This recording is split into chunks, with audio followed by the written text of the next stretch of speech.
I'm Jonathan Larson with TYT Investigates, and we've got two new attack ads up against Bernie Sanders that I want to tell you about today. This, of course, is going into Nevada, which votes on Saturday. This is from Politico's playbook from this morning. It says, quote, another Dem-on-Dem fight is about to start. The Big Tent Project, a Democratic 501c4 group aimed at boosting moderates, has $1 million to spend in South Carolina and Nevada to bash Senator Bernie Sanders, independent of Vermont. The group's executive director is Jonathan Cott, a former top aide to Senator Joe Manchin, Democrat of West Virginia. We'll get to Manchin. C4s don't have to disclose donors, so we won't know who is behind this, it says. We'll get to that too. This is an onion. They are running two ads as of now, spending $200,000. But the group views this effort as a test run, both in the pair of states and in the broader effort to try to whack Sanders. Again, I'm quoting Politico. One ad accuses Sanders of dumping waste in Latino communities and making money off of it. The other ad gets to some of the main misgivings centrist Democrats have with Sanders, that his plans are too aggressive and too expensive. It is not subtle. Script. Socialist Bernie Sanders promises the world, but at what cost? $60 trillion in new spending, losing our private health care, largest middle-class tax hike ever. The cost? Another 4 years of Donald Trump. Cott told us this. This is Cott, the executive director of the group, former communications director for Manchin, talking to Politico. Quote, despite over 50 years in public life, Bernie Sanders has never been fully vetted. The Big Tent Project will shed light on his record of politically toxic policy proposals starting in Nevada and South Carolina. Voters need to understand that his well-known plans to kick union employees off their health care plans and end all private insurance, raise middle-class taxes, and double the size of the government, and his less well-known radical views, like his efforts to dump nuclear waste in Hispanic communities, will repel many general election voters. Either this stuff is debated now, Cott says, when Democrats have time to consider it fully, or it will come out in the fall in a torrent of negative ads by the Trump team that would likely prove politically fatal. Democrats deserve the facts before they choose a nominee. So, as I said, this is an onion. Let's peel.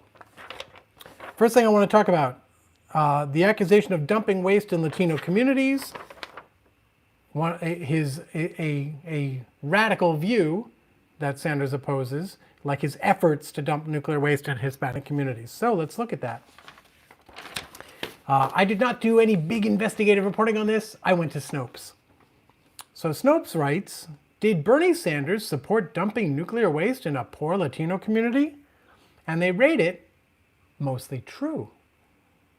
What's true? Sanders did support a proposal in which Maine and Vermont, his state, of course, could dispose of low-level nuclear waste at a proposed site in Sierra Blanca, Texas, which is a predominantly Latino and relatively poor community. Speaking on the floor of the House in October 1997, Sanders said he was in, quote, strong support, quote, of the resolution for environmental reasons, and stressed that he personally was opposed to the use of nuclear power, but that the waste it produces had to be disposed of as safely as possible. And Snopes goes on to say that it is mostly true, but you need context. And they quote what they call an extensive excerpt of his remarks from the floor talking about this.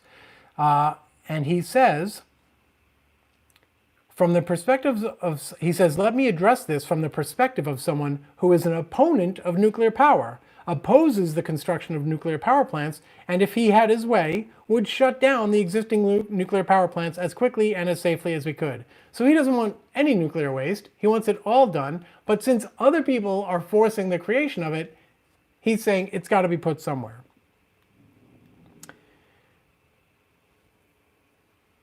He says the real environmental issue here is not to wish the waste away, but to make the judgment, the important environmental judgment, as to what is the safest way of disposing of the nuclear waste that has been created.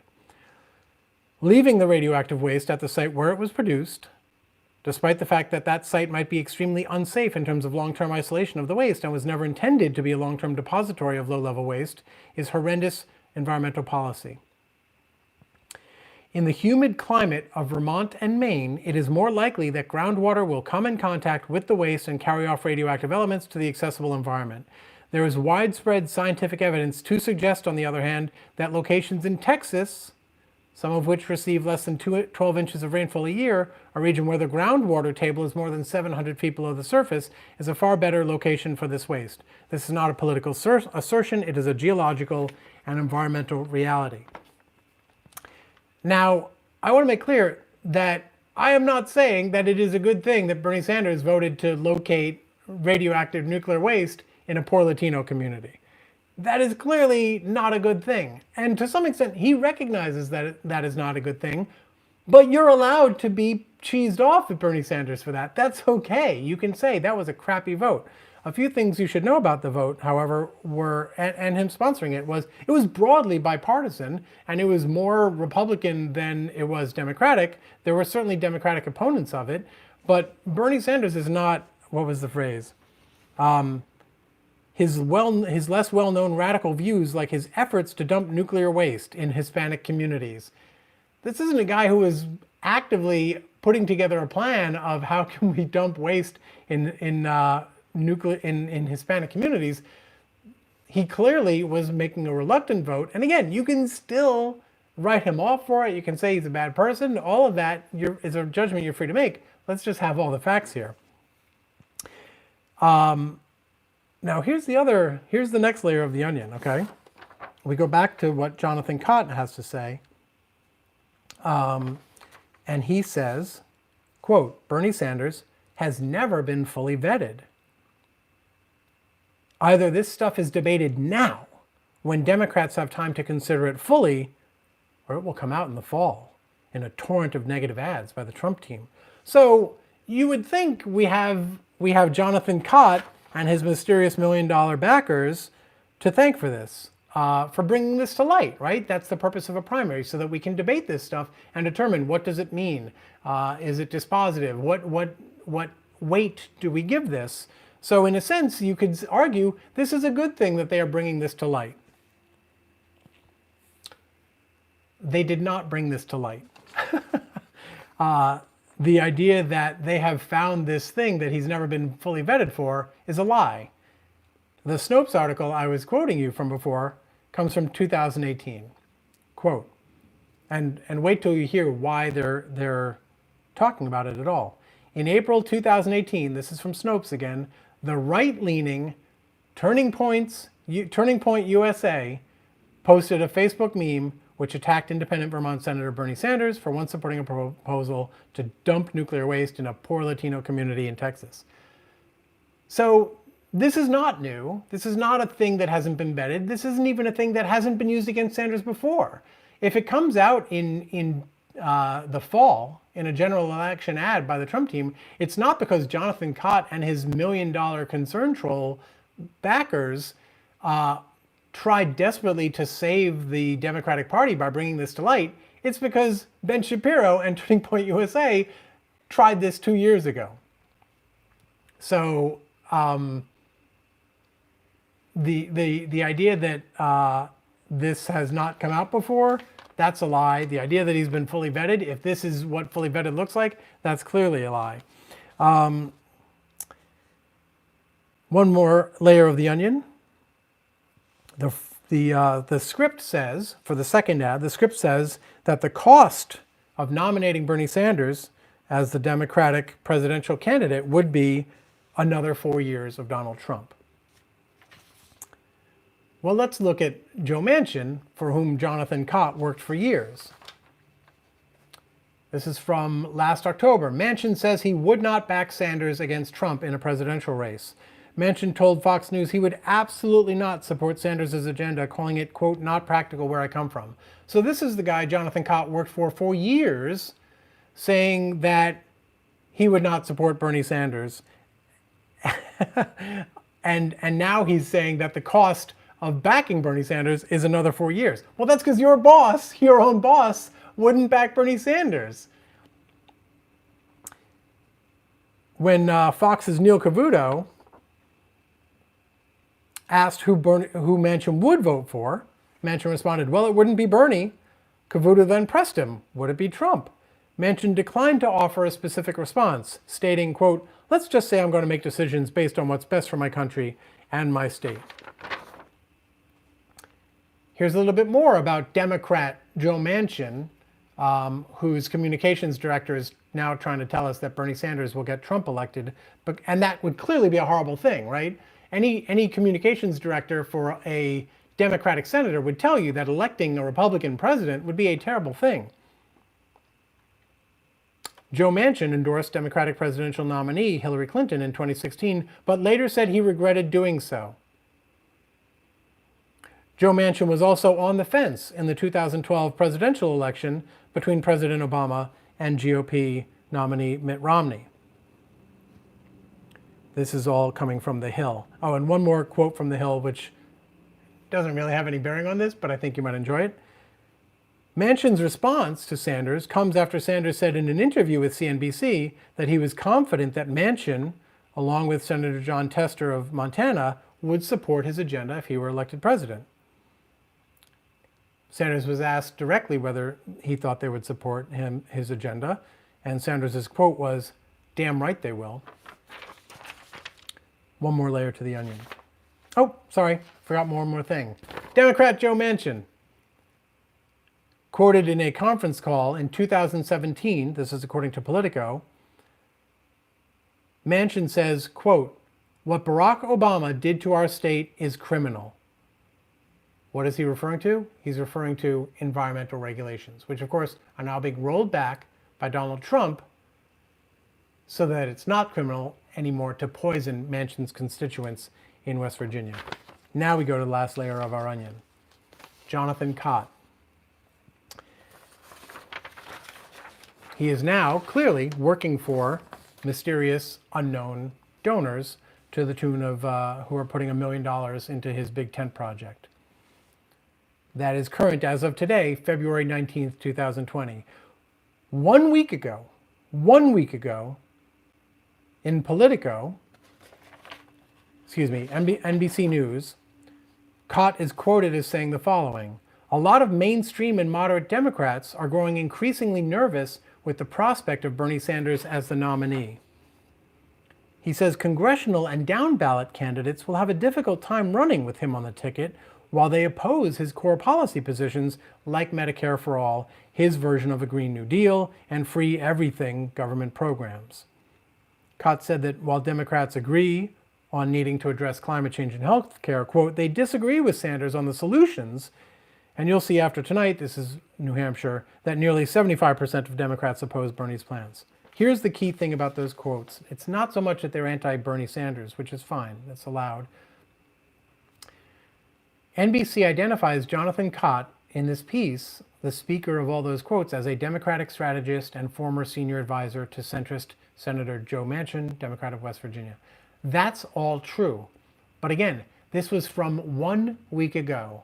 So there are two possibilities. One is that after 1 week ago, Jonathan Cott got a job as director of this new big tent project and put out two anti-Bernie Sanders ads. That either happened in the last week or at the time that Jonathan Cott said this, dumping on Bernie Sanders to NBC News, treated as not only a credible source, but the first named source for the contention that Democrats are going to have a problem with Bernie Sanders at the top of the ticket. When he said all that, he was either on the payroll already of this dark money group that was formed to hit Bernie Sanders, literally was already getting paid to attack Bernie Sanders, and that's not how he's identified in the article, or at a minimum, he was already talking to them, in which case he had a financial incentive, a motive to demonstrate his bona fides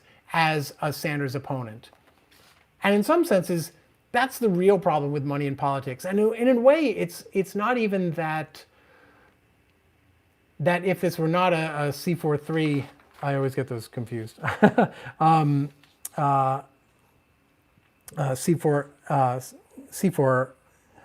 501c4. It's not even that it's a 501c4, because even if they had disclosed this week who their money was, the fact that this guy was trying to get a job with them or was already working for them 1 week ago without anyone knowing it means that the transparency doesn't even matter, because there's churn in politics and everyone's constantly either vying for a gig or hoping to make themselves palatable for a gig or seeking favor by attacking someone else's enemies. Even if it's not a direct thing, it's the underlying motive throughout all of it. And I'm not saying Cenk and I have argued about what the remedy is for this, but you cannot deny that it's a problem, right? When our journalism is telling us this guy is a former strategist and is a Democratic strategist and a former spokesperson for Joe Manchin, period, full stop. How about, and is getting paid or wants to get paid or is about to get paid to attack Bernie Sanders, which is what he just did earlier in this sentence. Jeff Epstein gives us a super chat. Thank you very much, Jeff, and asks how you can send me or Ken private correspondence. Ken no longer works with TYT, I should say. Ken got poached from us by The Nation. He's now, I think, they're a Washington correspondent for The Nation. So we're happy for Ken. But you can reach me through DM on Twitter. I'm at JT Larson, and you can send, if you want to send encrypted emails, you can get an account at protonmail.com and use TYT's Proton Mail account, the Young Turks at protonmail.com. And so with that, I'm obviously looking at the chat, and I'll see what you folks have to say this morning about the onion I just peeled. I hope it didn't make anyone cry, and let's see what you have to say. Kellywana explains that he or she, they thumbed down the thumbnail mentally, but don't thumbs down the video. I thumbs upped it. So yeah, for the thumbnail for the video, I used a screen grab from one of these attack ads. So I hope that wasn't triggering, but get used to it because it's coming. Okay, let's see. That's Not Funny says, where's the closed caption? Is there normally one on the live stream? This is a live stream, so I don't think the technology exists for a real-time closed caption, but it should be there once it's processed and played back and all that. Imperator 1 says we should be upset about environmental racism in all areas. That is an unfortunate vote by Bernie, but I'm not sure it shows a pattern, as JL says. I'm not sure whether you're agreeing, whether you're saying that I said it showed a pattern or not. I don't think there's evidence of a pattern, if only because then Jonathan Cott, by way of Ben Shapiro, I would think would have trotted it out. It seems to me this is more likely an aberrational vote. And I think it makes sense to put it in the context of this is someone who doesn't want nuclear power, period, precisely because of the environmental issues involved with getting rid of the waste. DLJ says, doesn't George Bush live in Texas? Seems like a good place to put it. I think wherever George Bush is radioactive, unless you're Ellen DeGeneres. I'm sorry. Okay. Sarah says, this is an issue in my province. I still don't think they've come to an agreement on a depository for our low-level nuclear waste. Jared Brown says, still this concerns me because I live in a poor Latino community in Texas. And yeah, there are real people who are definitely affected by this. And like I said, if you want to be cheesed off at Bernie Sanders because you think his record is bad on this, you should be, right? You're allowed to prioritize the issues that you think are important. Imperator 1 says, Bernie Sanders has never been fully vetted? Are you kidding? He's vetted, fairly or otherwise, by the mainstream media all the time. And I would say, the other thing I considered talking about today was Elizabeth Warren getting blanked by the media. And at least Sanders is now getting talked about. Maybe it's in a negative sense, although they seem to be fairly reconciled to the idea of him as the front runner. But in terms of policies, the mainstream media is certainly still out of sync with where Americans actually are on policies.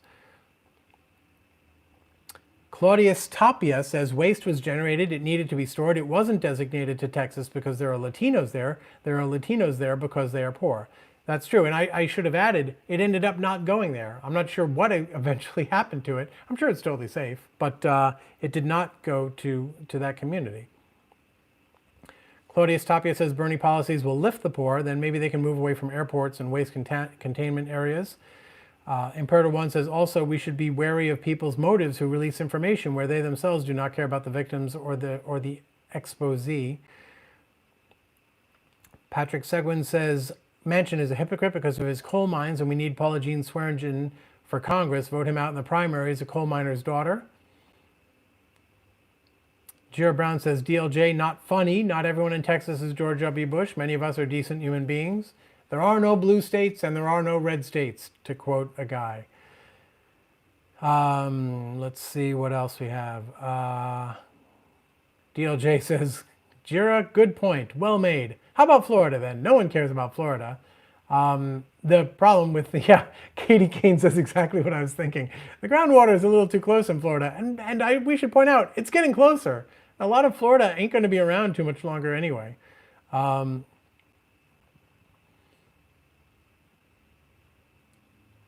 Middle Ground says, is Manchin even a Democrat? I think not. Well, that's the thing, right? Manchin has the label. He's on the Democratic Party ticket. He's a registered Democrat, but he regrets endorsing Hillary Clinton. He was on the fence about Mitt Romney, and now he's saying he won't vote for the Democratic nominee this year. In what sense is he a Democrat more than Bernie Sanders, who endorsed Hillary Clinton and campaigned for her and never took it back?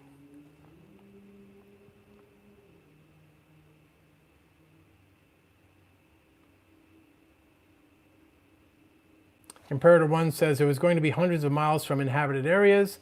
The issue in the courts was requiring that all states sent their waste to this proposed site. I think we're talking about Nevada right now, a nuclear test site waste, nuclear waste at a test site.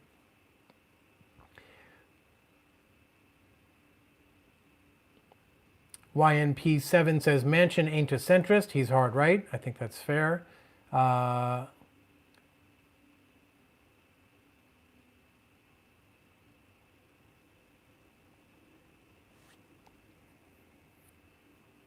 TC Isel, or Iseli, says, Jonathan Cott's been caught.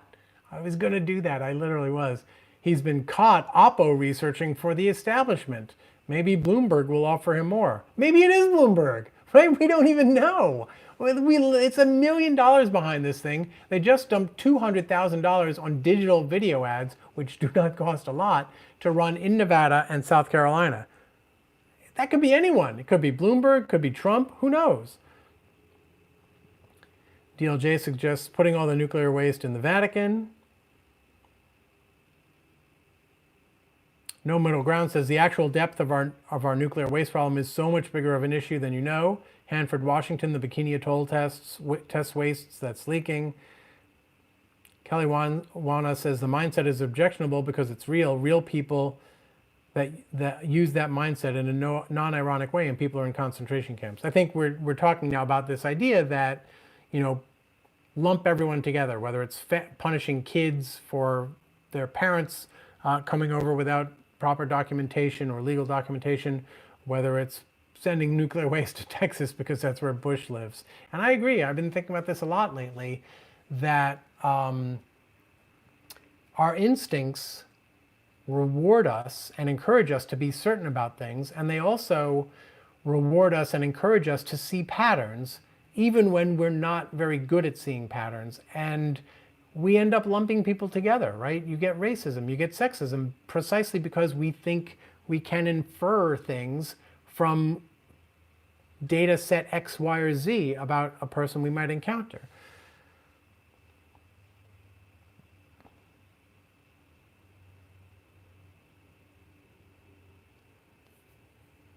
Katie Kane says, did you see Donald J. Trump Jr. talking about his childhood summers in communist Czechoslovakia?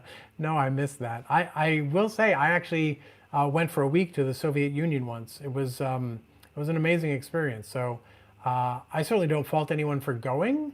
Like, why wouldn't you go and see what another place is like, for good and for bad? Jira Brown says, by the way, one bad vote won't change my vote for Bernie, but he should address the issue as he has been transparent in the past. And I think he has addressed it. I think he has said, I don't like nuclear power. I think it's bad precisely because it generates this nuclear waste, but we have to put it somewhere. And because of groundwater levels and humidity, it's much less likely to get into the water system in this remote spot in Texas that they were looking at than in Maine or Vermont.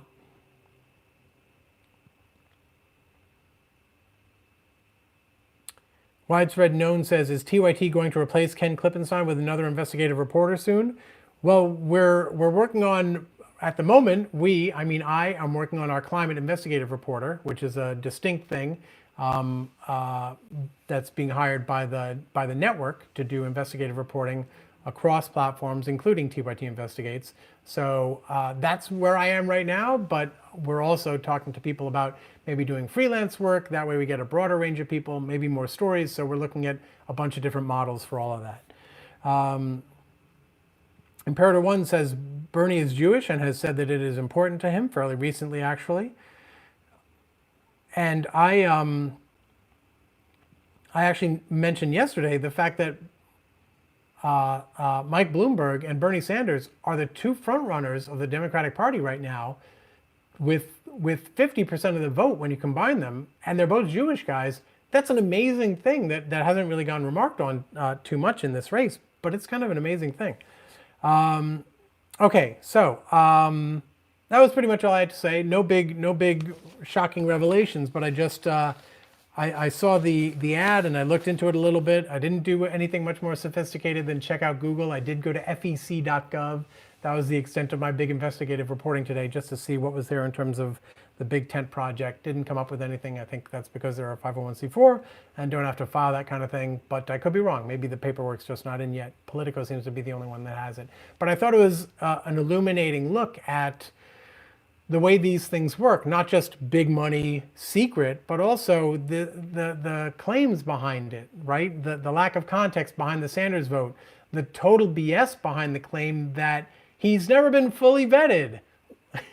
And so let's vet him with this thing he was fully vetted with 2 years ago by Turning Point USA, of all people, coming from a guy who is saying we can't have another 4 years of Donald Trump, and whose boss, while he was working for him earlier last year, specifically said, you know, I wouldn't vote for the Democratic candidate if it were Bernie Sanders over Donald Trump. So, like I said, it's an onion. I hope it didn't make you cry. And as always, if you don't, I noticed yesterday, I read out loud one of the chats, someone said, hey folks, please remember to like this video. And I explained why that was important to people, to us as well, because it boosts our algorithm. The more likes we get, the more people end up seeing this in their feed, in their suggested alternative videos, all that stuff. And the minute I said that, a whole bunch of people liked the video. And I have this like brain lock where I don't realize that if I mention something, you guys will actually take it to heart and you'll make a decision whether to do it or not. But I kind of assume, you know, everyone's a free autonomous agent, so it doesn't matter what I say. But the reality is, if I ask you to like, some of you are going to like, and that helps us. So I'm also going to add, if you don't already, please subscribe. It helps us a lot here at TYT Investigates.